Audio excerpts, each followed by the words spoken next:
Assalamualaikum. Welcome to the second episode of ACDC Insights Wisdom for All with Ushna Tariq. Today we will learn second chapter of The Power of Focus, which is named It's Not About Hocus Pocus, It's All About Focus. Once Charles Dickens has said, I never could have done something without the habit of diligence, punctuality and order. The thing which is making you to do whatever you want to do is just your focus. The prerequisite is that you must be committed for the change, you must be committed to change your bad habits, you must be in a focused direction. Before moving forward, let me discuss an entrepreneur's dilemma with you people. For example, there is a person who is about to start his or her business and that person is to be named as entrepreneur. Entrepreneur जो होता है, entrepreneur का dilemma क्या होता है कि जब वो एक न्यू वेंचर स्टार्ट कर रहा होता है वो बहुत डिटरमिन्ड होता है, बहुत फोकस्ड होता है और बहुत ज़्यादा मोटिवेटेड भी होता है क्योंकि उसने अपनी पूरी एनर्जी एक उस प्रोजेक्ट में इनकॉर्पोरेट करनी होती है जिसको लेकर वो बहुत ज़्यादा एक्साइटेड होता है, तो वो चीज़ों को बहुत ज़्यादा प्लान कर रहा होता है. अब एंटरप्रेन्योर को स्टार्ट के अंदर बहुत अंडर कैपिटलाइज भी किया जा रहा होता है, बहुत ज़्यादा उसको एफर्ट पुट ऑन करनी पड़ रही होती है क्योंकि हमें रिस्पॉन्सिव जो होते हैं, रिवॉर्ड्स जो होते हैं फ़ौरन से मिलना नहीं शुरू हो जाते, इमीडिएट ग्रेटिफिकेशन की तरफ हमें मूव नहीं करना चाहिए. With the passage of time आपकी जो एनर्जी होती है वो एक रिस्पॉन्स के तौर पर निकल रही होती है, but these are the long term implications. So we were talking about entrepreneur. Entrepreneur क्या करता है, he just has to wear several heads. कभी कभी वो लॉन्ग नाइट्स को मतलब डेडिकेट कर रहा होता है अपने काम के लिए, कभी कभी वो ऑल द टाइम अपने पर्सनल रिलेशनशिप्स को इग्नोर कर रहा होता है just to maintain his professional sake. यहाँ पर दो चीज़ें उसके लिए बहुत ज़्यादा इंपॉर्टेंट होती हैं. जो पहली चीज़ होती है वो ये होती है to find out the new business person, यानी कि उसने उन तमाम लोगों को फाइंड आउट करना होता है जो कि उसके लिए उसके बिजनेस को इनकरेज कर सके, इनकॉर्पोरेशन में उसको हेल्प आउट कर सके. और जो सेकंड चीज़ होती है कि उसको एक ऐसी क्वालिटी को सेल आउट करना होता है जो कि उससे पहले वाले लोगों ने नहीं की होती है. डेफिनेटली आपको डिफरेंट लेकर आएंगे तो लोग उसको देखेंगे, सुनेंगे, खरीदेंगे. अगर आप वो तमाम प्रैक्टिसेस को अडॉप्ट करें जो कि प्रीवियस प्रैक्टिसेस हैं तो लोग उनसे बोर होना शुरू हो जाते हैं. तो वो तमाम चीज़ें एंटरप्रेन्योर की एक इंटेंशन का हिस्सा होती हैं. अब प्रॉब्लम क्या आता है कि एंटरप्रेन्योर ने जब अपने डे और नाइट की एफर्ट को इनकॉर्पोरेट किया होता है तो वो इमीडिएट ग्रेटिफिकेशन की तरफ मूव नहीं करता, बल्कि वो चीज़ों के आहिस्ता आहिस्ता फिनिश होने का वेट कर रहा होता है. अब यहाँ पर जो चीज़ उसको बहुत ज़्यादा हेल्प आउट कर रही होती है वो होती है उसकी स्टेबिलिटी और consistency. If you are not consistent you shouldn't be expecting the reward whatever you have imagined for. तो आपको कंसिस्टेंट होना चाहिए, आपको बार बार करना चाहिए क्योंकि अगर आप बार बार नहीं करेंगे तो चीज़ों की फिनिशिंग से पहले आप उनसे बोर हो जाएंगे. Yes, boredom is also the habit of a human creature, मगर उससे निकलने के लिए भी आपको चीज़ों को एक्साइटिंग और चैलेंजिंग बनाना चाहिए. तो आपको स्टेबिलिटी क्रिएट करनी है और ये चीज़ ध्यान में रखनी है कि एक एंटरप्रेन्योर अपने रिजल्ट्स को तब कल्टीवेट करता है जब उसने उसको नर्चर किया होता है, उसने उनको नरिश किया होता है और उसने उनके अंदर अपने पूरे टाइम को इनकॉर्पोरेट किया होता है. So remember one thing, you must invest most of your time over doing the thing which you can do the best and let other people do what they can do best. क्योंकि अगर आप हर चीज़ के अंदर अपने आप को incorporate करते रहेंगे जिनके अंदर आप बेस्ट नहीं होते तो डेफिनेटली आप अच्छे तरीके से चीज़ों को फिनिशिंग टच नहीं दे सकते. आप वो काम करें जिनके अंदर आप बेस्ट हैं और लोगों को वो काम करने दें जिनके अंदर लोग बेस्ट होते हैं. इस चीज़ के लिए you need to explore yourself, you need to know about yourself, you need to go into a detailed line that what can I do best, what can I do effortlessly, from what can I get the best rewards. तो जब आपको ये चीज़ें पता होंगी आप सिर्फ अपने नेचुरल टैलेंट्स के ऊपर काम करेंगे. अब टैलेंट्स भी दो तरह के होते हैं, एक होते हैं नेचुरल, एक होते हैं नर्चरल. नेचुरल वो होते हैं जो गॉड गिफ्टेड होते हैं, इनहेरिटेड होते हैं, आपको सिंस सोशलाइजेशन मिले होते हैं, आप उन चीज़ों में बहुत अच्छा परफॉर्म करते हैं. For example I may consider myself very good at delivering the content, this is my natural talent. लेकिन with the passage of time अगर मैं उसके अंदर इनकॉर्पोरेशन से थोड़ी सी तब्दीली से बेहतरी ला सकती हूँ, दैट इज़ माई नर्चुरल टैलेंट. तो आपको अपने नेचुरल टैलेंट को नर्चुरली आपने इतने अच्छे तरीके से बूस्ट अप करना है कि वो एक राइट ट्रैक पर आपके लिए राइट कॉन्सिक्वेंसेस का रीज़न बन रहा हो. तो एक एंटरप्रेन्योर इन्हीं तमाम चीज़ों को इम्प्लीमेंट करके अपनी लाइफ के अंदर मूव ऑन कर रहा होता है कि वो अपनी तमाम एनर्जीज़ को, तमाम मोटिवेशंस को एक ऐसी डायरेक्शन के अंदर इनकॉर्पोरेट कर रहा होता है जिस डायरेक्शन से उसे रियलाइज़ हो रहा होता है that I will be able to get the rewards जो कि मैंने हमेशा इमेजिन किए होते हैं. And remember one thing, when you are focusing most of your energy and the time over doing the things which you can do the best, you will definitely reap the biggest rewards in your life. And if you are focusing all your energies over a direction at which you are just not brilliant, you cannot perform well, definitely negative consequences will be the result. So the thing is that you have to focus upon your natural talents, and after realizing that you can do that thing or this thing very well, you should have to incorporate all your energies over that direction at which you are perfect. But remember one thing, practice makes a man better, not perfect, because being a human no one is perfect है। तो अगर आप practice करते हैं बार बार भी, practice आपको क्या होती है, आपकी चीज़ों को बेहतर कर रही होती है आपके लिए। तो प्रैक्टिस करें, बार बार प्रैक्टिस करें। और इसकी एग्जांपल एक एथलीट से ले लें। For example there is a person who belong to a sports. तो स्पोर्ट्स के अंदर आप जितने भी सक्सेसफुल हो जाते हैं, लेकिन हर गेम को प्ले करने के लिए आपको बार बार की प्रैक्टिस करनी पड़ती है। तो वो जो बार बार की प्रैक्टिस होती है वो आपको बेस्ट बना रही होती है, वो आपको ब्रिलियंट बना रही होती है चीज़ों को लेकर। So practice practice and practice until you are able to get your rewards in a fully transformed way. तो अगर आप एथलीट की, जैसे मैंने एक एग्जांपल ली है, अब बहुत सारे एथलीट्स हैं जो कि पुशअप्स भी करते हैं, जो कि जंप्स भी करते हैं, जो किस तरह की एक्सरसाइजेज भी करते हैं जो कि नॉर्मल इंसान नहीं कर सकता।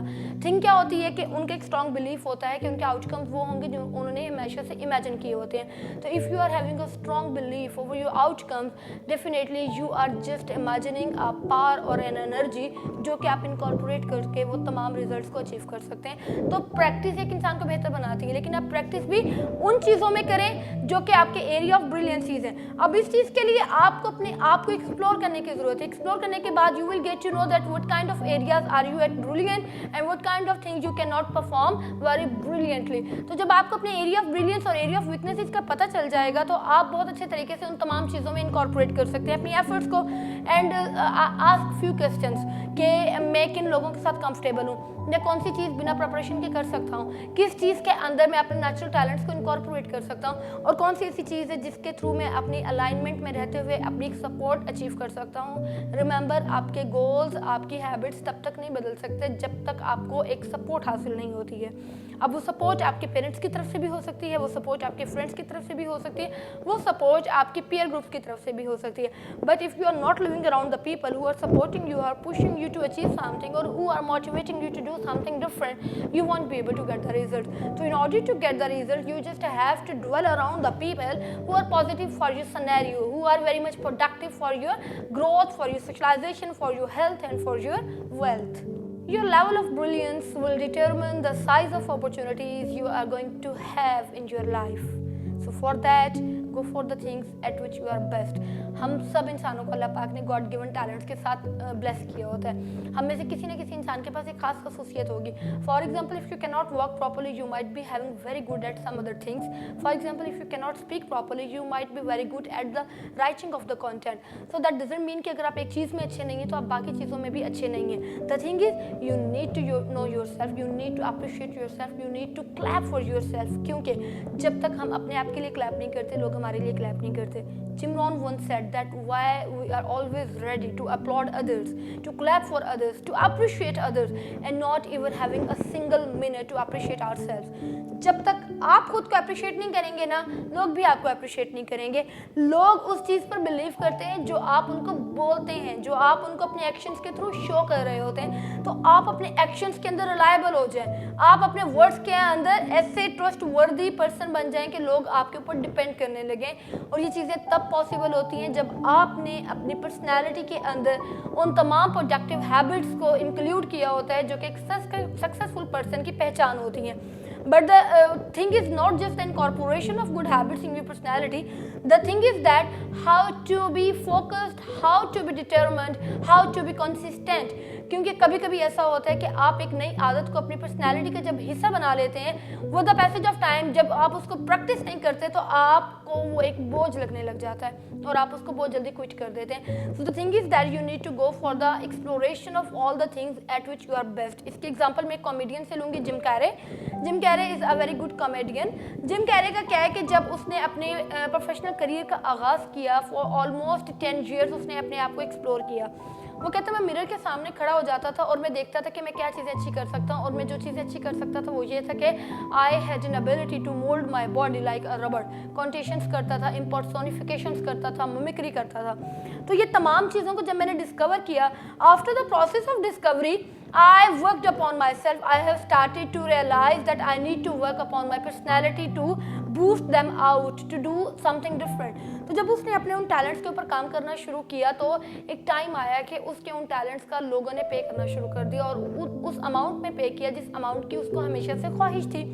तो यहाँ पर बात कर रहा है कि आपको अपने नेचुरल टैलेंट्स को एक्सप्लोर करने की ज़रूरत होती है, क्योंकि जब आप एक्सप्लोर कर लेते हैं तो लोग आपको हाथों हाथ लेने लगते हैं। फॉर एग्जांपल, अगर आप एक वर्क प्लेस पर काम कर रहे हैं, वर्क प्लेस के अंदर आपको ऑल द टाइम ये फेयर है कि आपको फायर कर दिया जाएगा या आपको डिमोट कर दिया जाएगा, तो आपको नहीं किया जाएगा जब तक आपके अंदर ये स्ट्रॉन्ग बिलीफ है दैट मैं कुछ ऐसा कर सकता हूँ जो कोई और नहीं कर सकता, मैं अच्छा पढ़ा सकता हूँ, मैं अच्छा कम्युनिकेट कर सकता हूँ, मैं अच्छा बोल सकता हूँ, मेरी स्टूडेंट ग्रुप अच्छी है, मेरी स्टूडेंट डलिंग अच्छी है, whatever the circumstances are, whatever the situation is, you just have to deliver what at which you are best. क्योंकि जब आप वो चीज़ें कर रहे होते हैं तो आपका जो वर्क प्लेस इन्वायरमेंट है ना, उसको भी रियलाइज़ हो रहा होता है कि ये पर्सन अपने फुल डिवोशन के साथ काम कर रहा है। और याद रखिएगा कि आपके एक्शंस पता बताते हैं कि आपने उसके अंदर कितने डिवोशन को इनकॉर्पोरेट किया है। Because law of attraction is saying that if you are being or dwelling around the positive people, you will be achieving the positivities in your life.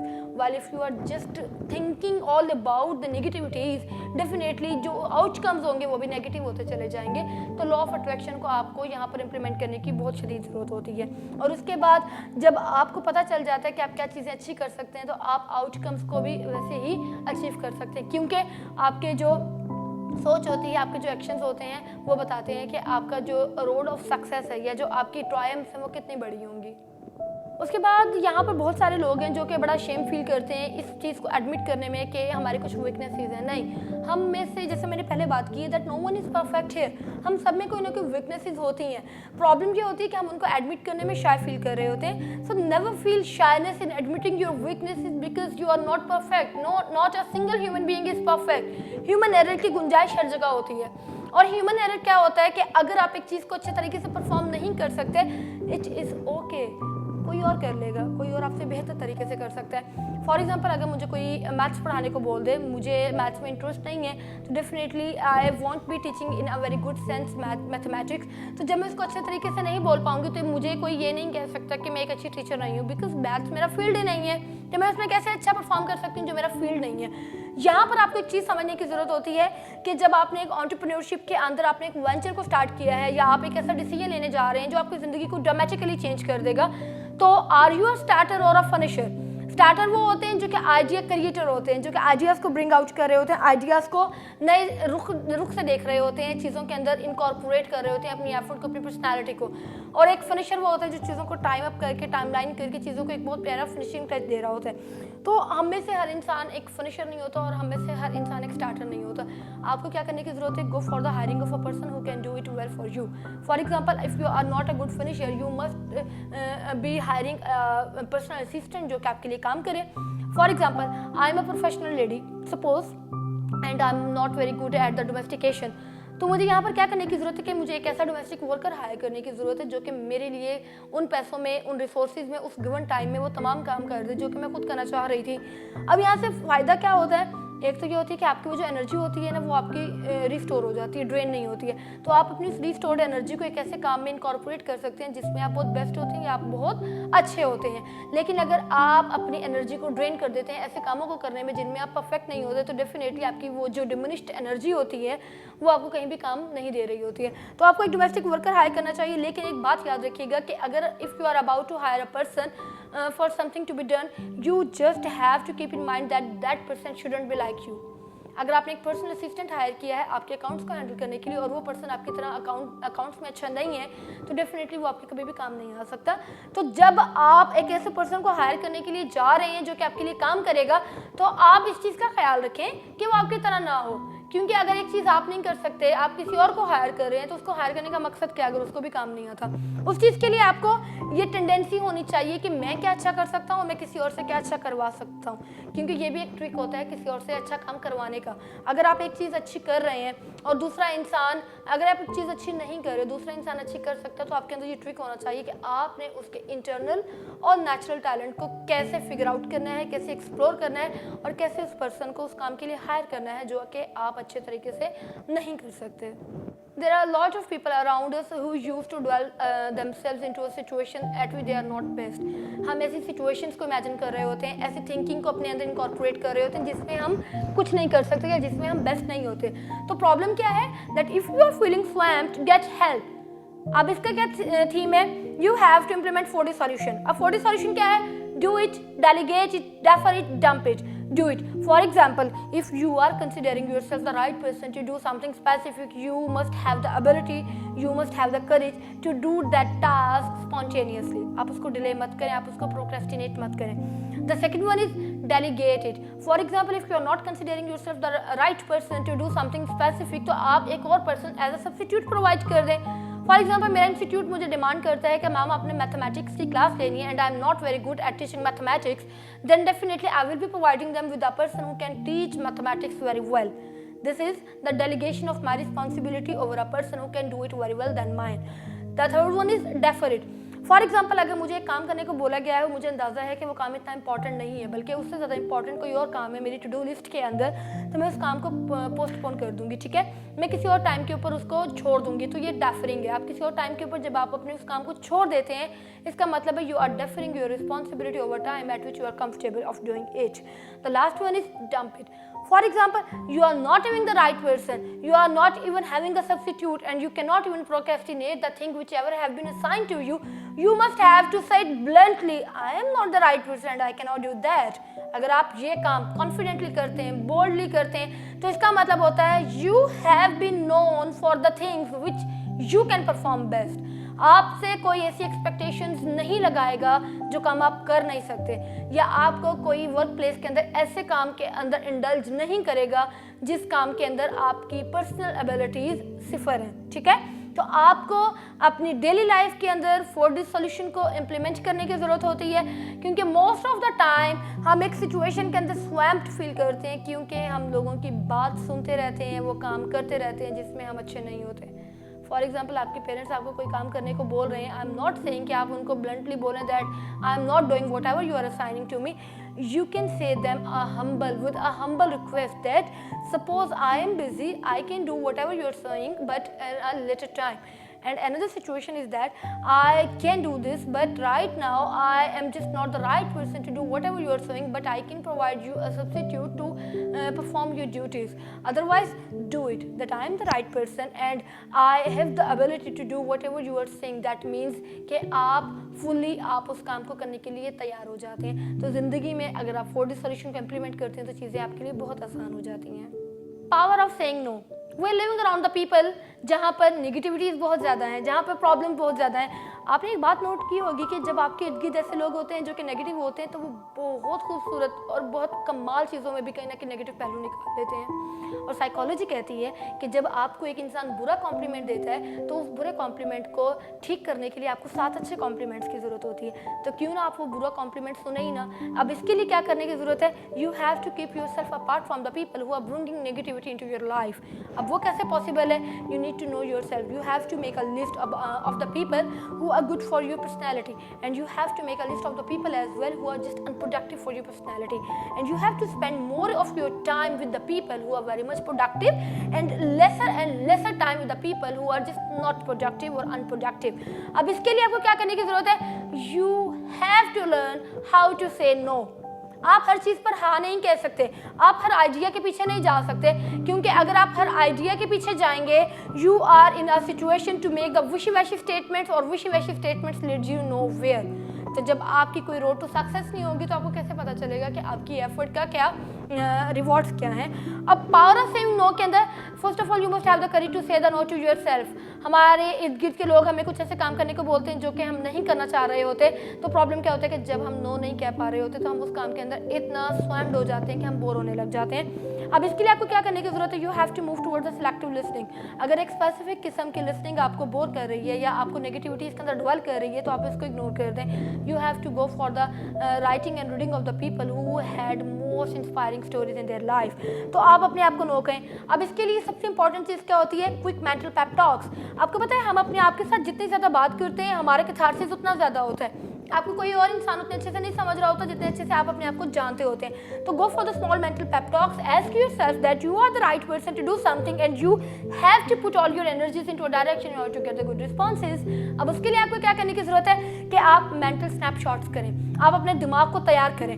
Unconsciously subconsciously जब आप अपने दिमाग के साथ ब्रेन के साथ बातें कर रहे होते हैं ना, तो एक टाइम आता है कि आपका कॉग्निशन आपको अलार्म दे रहा होता है टू गो और to put yourself into a situation जिससे आप डर रहे होते हैं. ठीक है.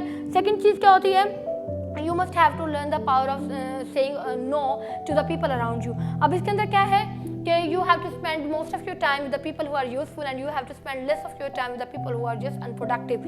अब जिम रॉन कहता है कि जब आप अपनी ज़िंदगी के अंदर कामयाब होना चाहते हैं, the thing which is most important is that you must have a deeper look upon your associations and disassociations, क्योंकि a man known by the company he keeps. अगर आपकी कंपनी अच्छी नहीं है तो डेफिनेटली आपके जो रिवॉर्ड्स होंगे वो प्रोडक्टिव नहीं होंगे, वो चीज़ें अच्छी नहीं होंगी. अब इस चीज़ के लिए फॉर एग्जांपल अगर आप कुछ लोगों से दूर रहना चाहते हैं तो आपको अपने जहन को थोड़ा टाइम देना पड़ेगा, थोड़ा वाइटलाइजेशन ऑफ थिंकिंग करनी पड़ेगी, थोड़ी ऐसी थिंकिंग की तरफ जाना पड़ेगा जो कि आपको प्रोडक्टिविटी दे सकती है.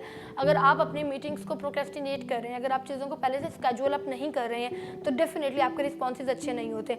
अब यहाँ पर आपको एक और चीज़ करने की भी बहुत ज़्यादा ज़रूरत होती है, वो होती है how to set the new boundaries. आपने नोट किया होगा कि आपके इर्द गिर्द कुछ लोग ऐसे होते हैं जिनके साथ आप बात करते हुए झिझकते हैं कि अगर मैंने इसको ये बात की तो ये बंदा मुझे ब्लंट होकर रिस्पॉन्स दे देगा.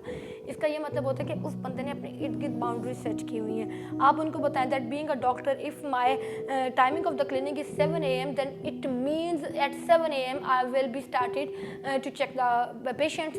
Before 7 AM it's just impossible for me. तो जब एक डॉक्टर के क्लिनिक के ऊपर आप देखते हैं पेशेंट्स का रश उसी टाइम पर शुरू होता है जिस टाइम पर डॉक्टर ने आने का टाइम होता है डॉक्टर के. ठीक है, तो आप अपनी ऐसी बाउंड्री सेट करें कि लोग आपकी पर्सनालिटी के अकॉर्डिंग अपने आप को मोल्ड करना शुरू कर दें, आपके अकॉर्डिंग अपने आप को फ्लेक्सिबल करना शुरू कर दें. मगर एक बात याद रखिएगा कि आप जितने हम्बल, जितने डाउन टू अर्थ होंगे आपके लिए रिवॉर्ड्स उतने ही ज़्यादा सक्सेसफुल होंगे.